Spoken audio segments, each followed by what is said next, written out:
The Ukrainian counteroffensive operation in the Kharkiv region continues, and if yesterday the Ukrainians only launched their attack eastwards, then today they already expanded and consolidated control over a vast area, the area through which Russian forces in Lyman and Yampil have been supplied, and here is how it happened. Yesterday the Ukrainians established control over Katerynivka and Zelena Dolyna, and some sources indicated that they entered Kolodiazi. Today most sources suggest that the Ukrainians established complete control over Kolodiazi and are even advancing on Stavky.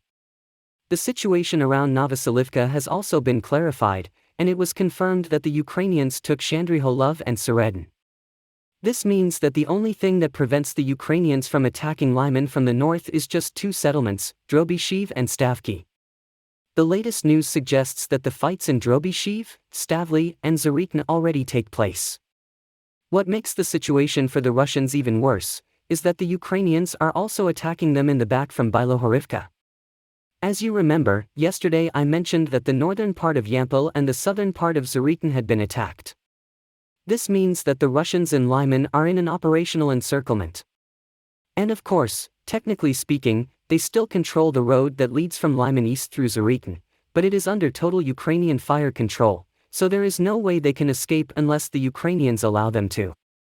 And the Ukrainians would gladly do it because not only would they save more lives without storming the town, but they would also win so much time and can immediately launch their attacks in the directions of Svatov, Starobilsk and, of course, Lysychansk, which they would have pretty good chances to take given that Russian defense is simply collapsing. That is why actually those who have been mobilized recently in Russia already find themselves on the front. Many complain that they received only 1 day of training, and many say they were not trained at all. Poor preparation, low morale and absence of basic equipment mean that the Russian defense held by these forces will likely crumble from any pressure. From the bad news to the Ukrainians, Russian artillery started to target Ukrainian pontoon crossings over the Siversky Donets River increasingly. As you remember, immediately after Ukrainian scout groups launched their attack from the forest, the Ukrainians started to transport heavy equipment for further development of their offensive. Now some sources indicate that several main passages were severely damaged and therefore rendered inoperable. I have not seen any corroborating evidence yet, but this is not unlikely, given how close these positions are to the very active Donbass front. Simultaneously, the Ukrainians are moving north and creating a huge buffer zone between Svatov and Lyman, which drastically diminishes the probability that the Russians in Svatov will be able to launch a counterattack and save the Lyman group from the inevitable demise. Many sources suggest that the Ukrainians are already on the approach to Makiyivka, which means that the buffer zone is already around 20 kilometers.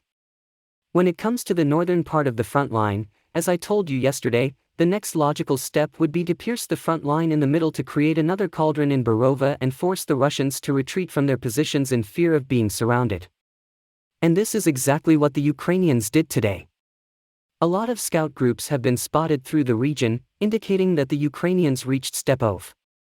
From here, they will attempt to take Kopanki. Establishing control over Kopanki will allow the Ukrainians to have total fire control over the last road that allows the Russians in Borova to move east. There is one more dirt road, but it is not suitable for rapid reinforcement or retreat. This means that the only direction the Russians can go from here is north, exactly where the Ukrainians want them to go. The Ukrainians also seem to actively incentivize the Russians because Ukrainian scout groups were already spotted near Borova. If you are against the invasion of Ukraine and want to support the work that I am doing, consider making a purchase in the online store UA Supporter. Here you can find a lot of products with Ukrainian symbols, to not only show your support for this channel, but also for Ukraine.